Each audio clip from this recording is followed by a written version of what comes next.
Pakitabi ko yung nasa kanan po ninyo. Pakisabi sa kanya, He is risen.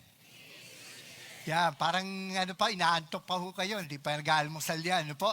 Pakiulit po natin yung masigla sapagkat ang Panginoon po natin ay buhay. Pakisabi po sa inyong kanan, He is risen.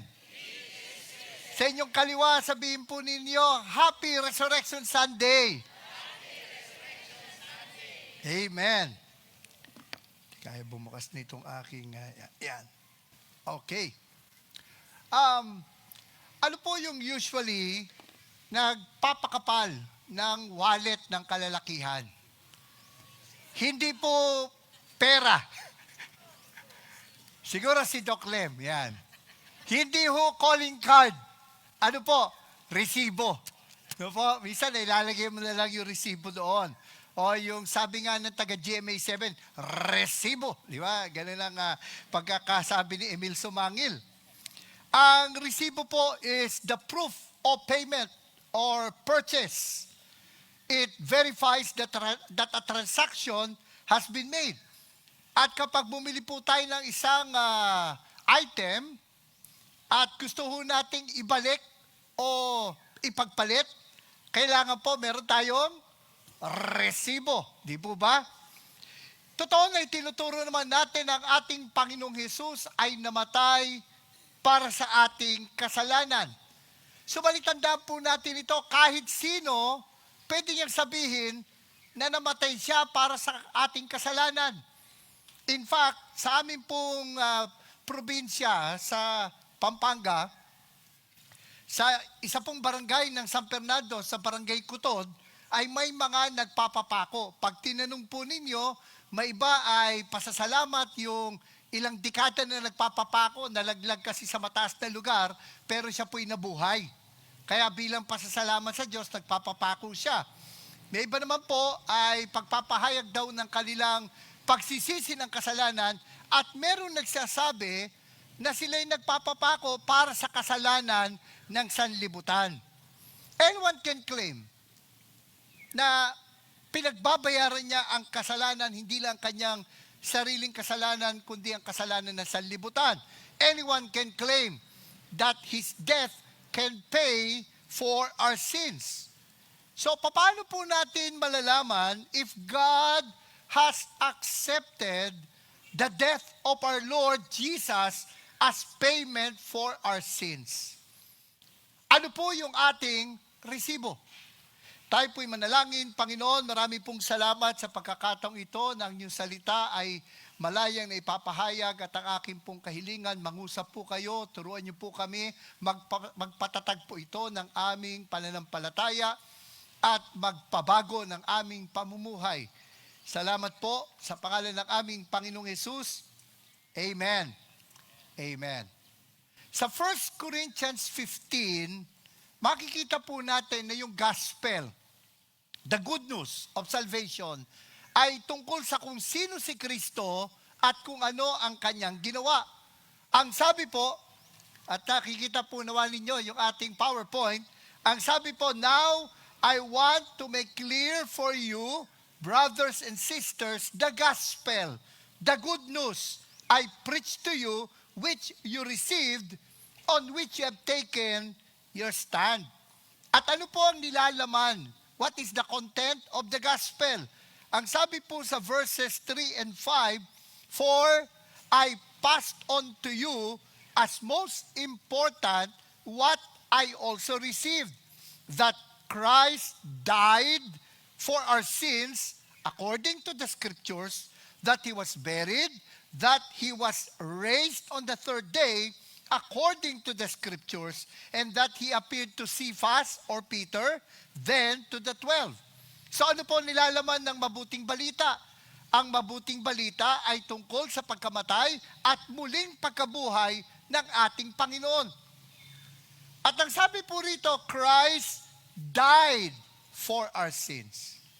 Yung pong preposition na for, maaari pong isalin yan na in behalf of or for the sake of someone or something. Ang ibig sabihin po, ang kanyang kamatayan ay upang pagbayaran ang ating kasalanan. It is that very purpose to atone for our sins.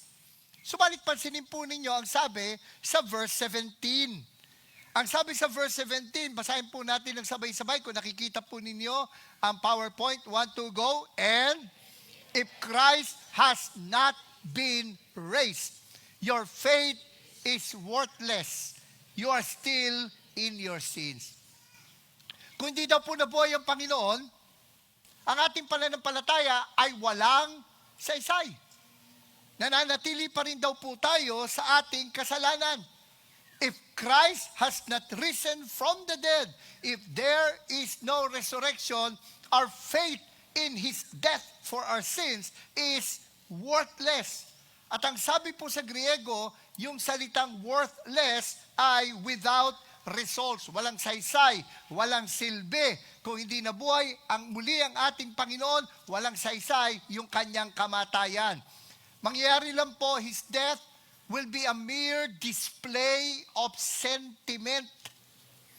But as far as our salvation is concerned, it has accomplished nothing. That is, kung hindi nabuhay maguli ang Panginoon. He supposedly died for our sins. But if He has not risen, we are still in our sins. Alam po ninyo, sabi po sa Bible Knowledge Commentary, the resurrection was God's validation that the redemption paid by Christ on the cross was accepted. Without the resurrection, there could be no certainty of atonement, and the Corinthians, as well as all believers like you and me, would remain in a state of alienation and sin. Kaya dito po natin makikita ang kanyang kamatayan at ang kanyang muling pagkabuhay ay parehong malaga. The resurrection is important as far as His death on the cross is concerned. Pagamat alam po ninyo, pinag-uusapan ng mga sociologists na sa Pilipinas, mas mahalaga sa atin yung kamatayan. Kaya pansinin po ninyo, karamihan po ng mga imahe na meron po sa Pilipinas, ang mga Pilipino na Katoliko, pag nakita po natin, ang isa po sa mga bine-venerate na imahe po ay ang Nazareno, na may kargang krus na ganon. Pero dapat po nating linawin ang Panginoon na hindi na natiling patay. Ang Panginoon po ay muling nabuhay.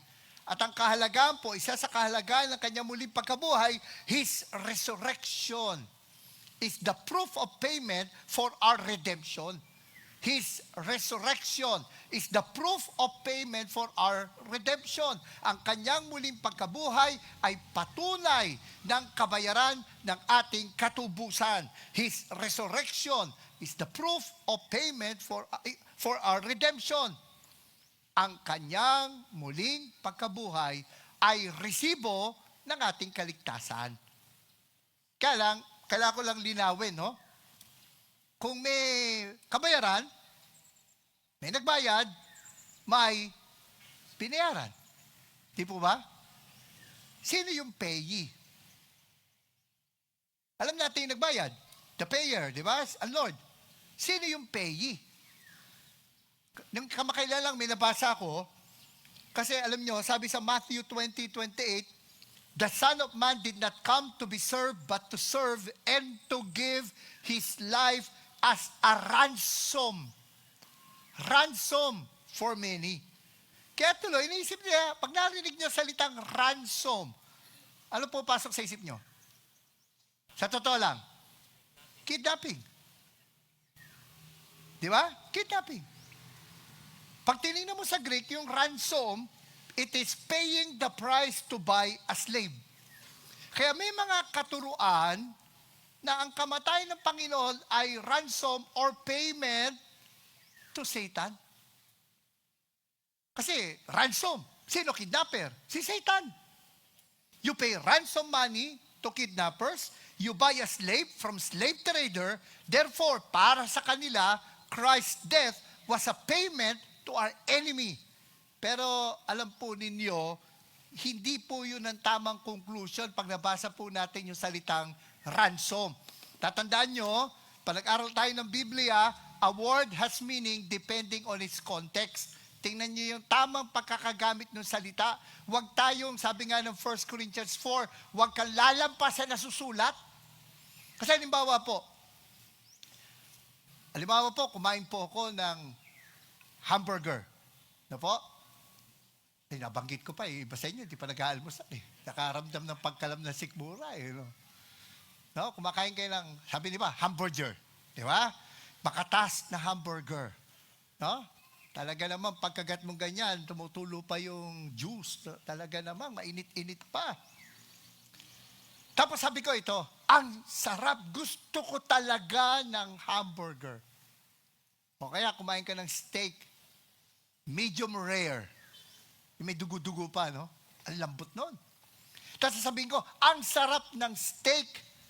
Pwede bang sabihin ni ba yung tao, ang ibig mo sabihin, Pastor, ayaw mo ng gulay? You're reading too much into what I said. Lumalampas ka na sa sinabi ko. Ang sinabi ko lang, masarap yung hamburger. Hindi po ako nagpaparinig kay Doc Lem. At sinasabi ko lang, masarap ang hamburger. Wala akong sinabi kayo ko ng gulay. Naintindihan po ninyo? Minsan tayo ganun sa Bible, lumalampas tayo sa nasusulat. Kailangan disiplinahin po natin ating sarili. Kung ano na sinabi, yun lang.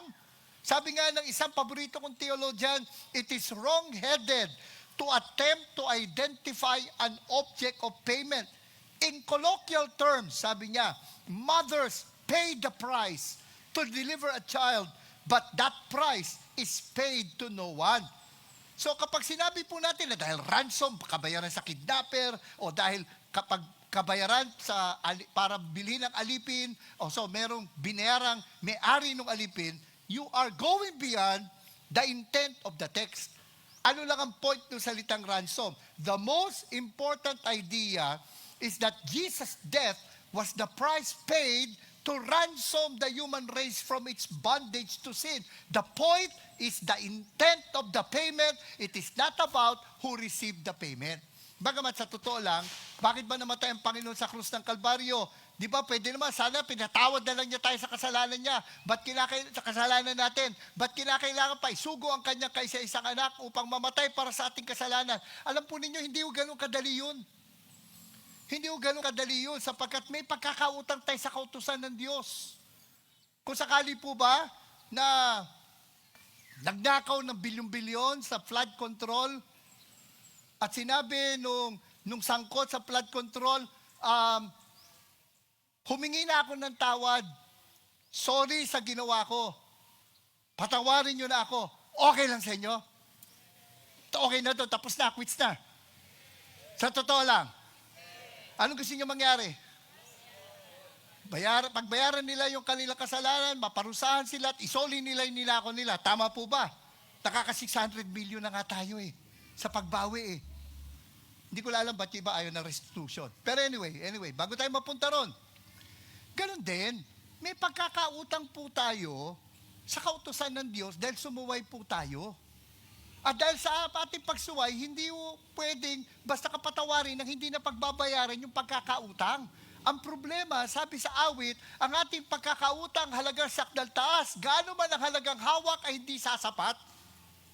Kaya ang Panginoon mismo ang nagbayad ng ating pagkakautang sa kanyang kautusan.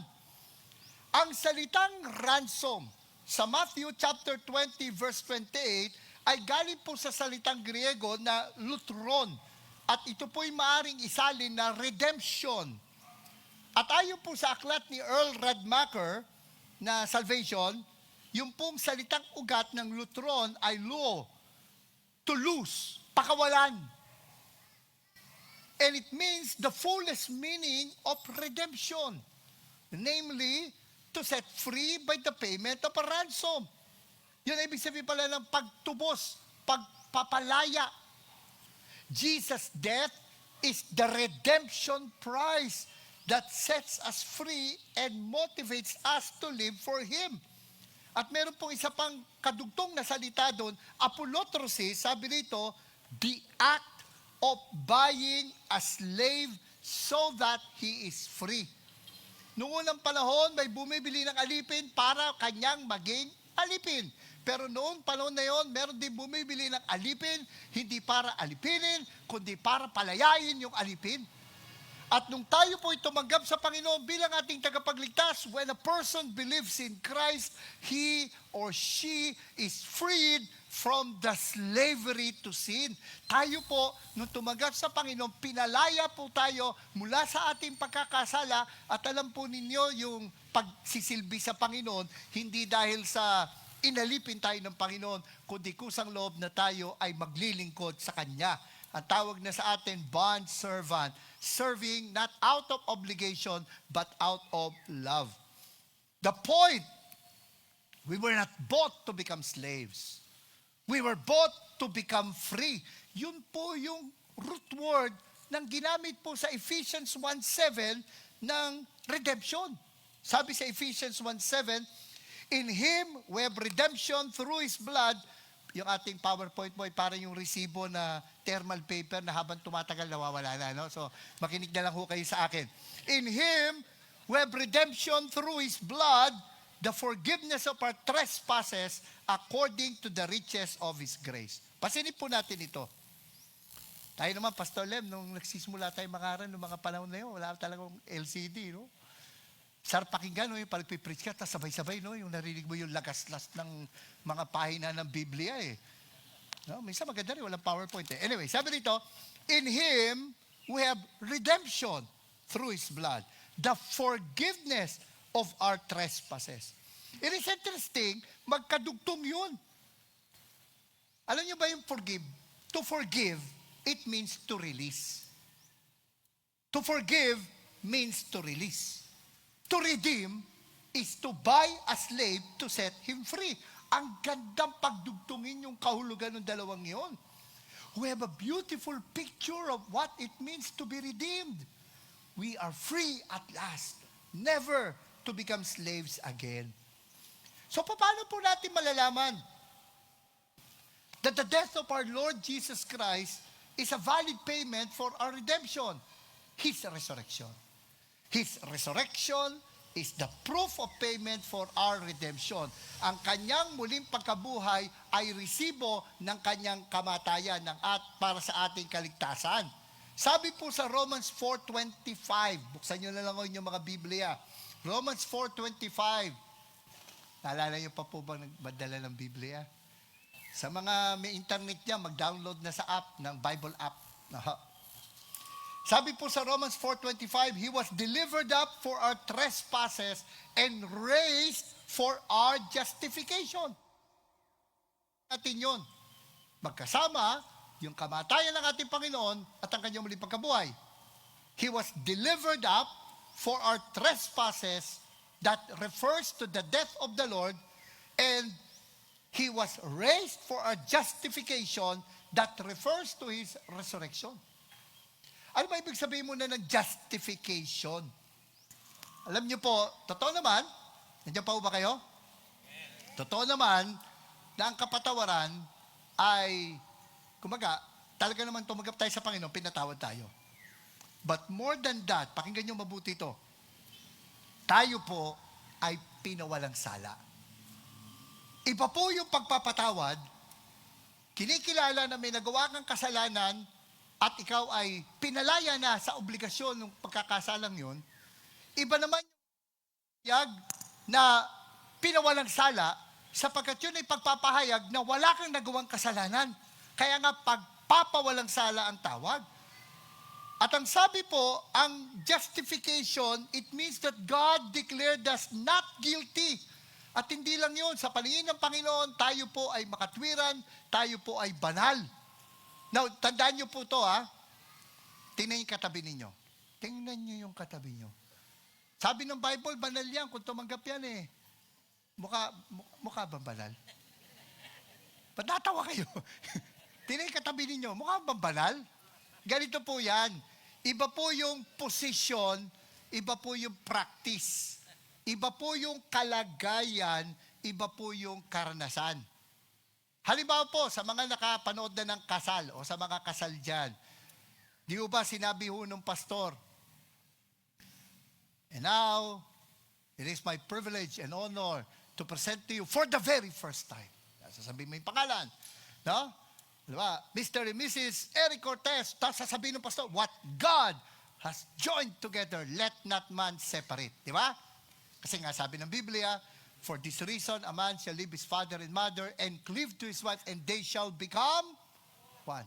Now, sa paningin ng Diyos, yung mag-asawang yun, iisa na. Okay? Baka sa tingin natin, dalawa yun. Marunong ka magbilang eh. One, Mr., one, Mrs. Tama, no? Pero sa paningin ng Diyos, magkaisa sila. Taas ang kamay ng mga may asawa dyan, taas ang kamay. Sabi ng Bible, kayo po ng asawa niya, iisa na. Tama po ba? Mula po ba nung kinasal kayo, kahit kailan hindi kayo nagkaroon ng hindi pagkakasundo? Talagang all throughout, magkasundo kayo. Sa pagkain lang, pag sila ng lalaki gusto kumain na sinigang, ay gusto ko din yan. Ganun po ba kayo? Eh mamaya lang magtatanong, saan kakain? Ano sagot ng babae? Bahala ka.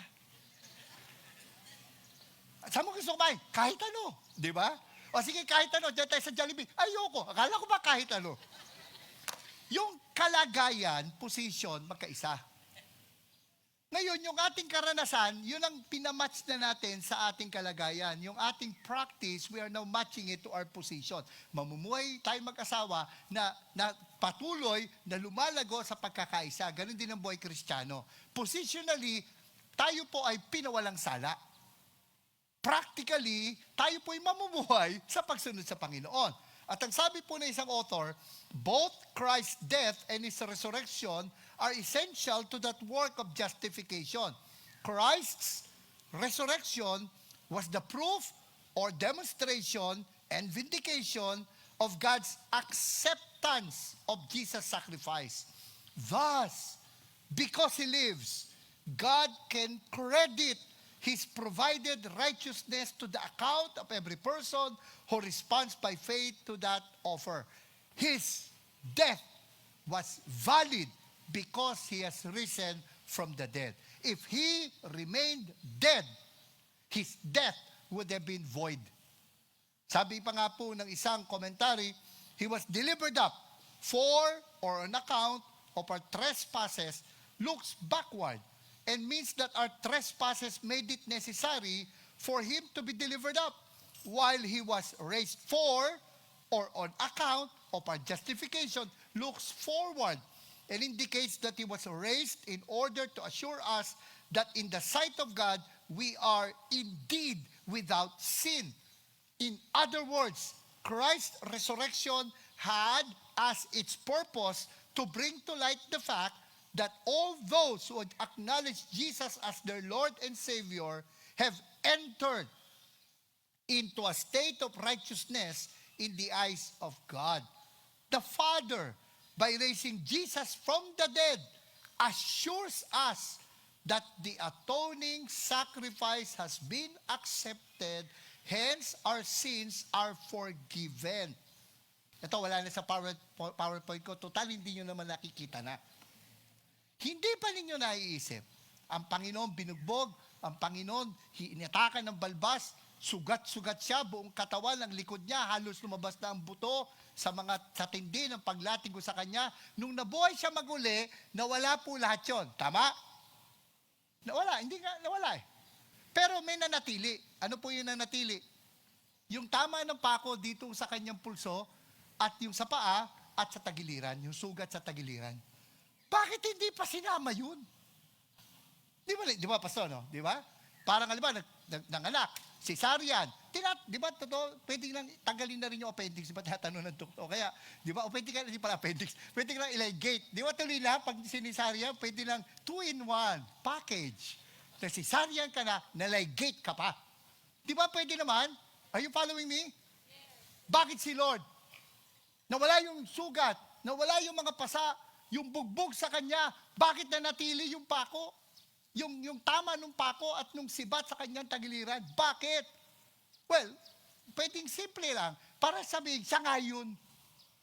Kasi nga naman, kung may magpakita, nabuhay ako maguli, kaya nga tama si Tomas eh. Hanggat hindi ko nahawakan yung sugat niya, hanggat hindi ko nakikita yung tama dito, hindi ako maniniwala. Kasi nga naman, pwede namang baka kahawig lang.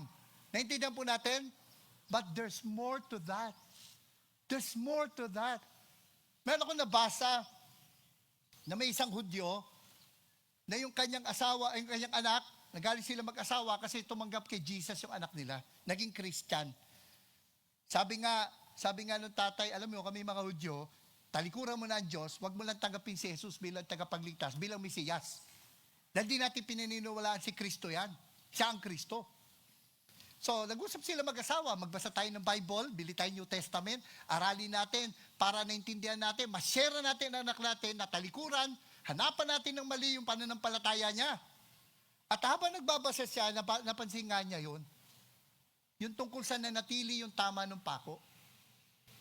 At ang sabi niya, na-realize niya ito. Noong unang panahon, kapag may 2 tribong magkaaway at gusto nang magkasundo, ibang klase yung kanilang pagkakasundo. Una po, magpapalito sila ng armas.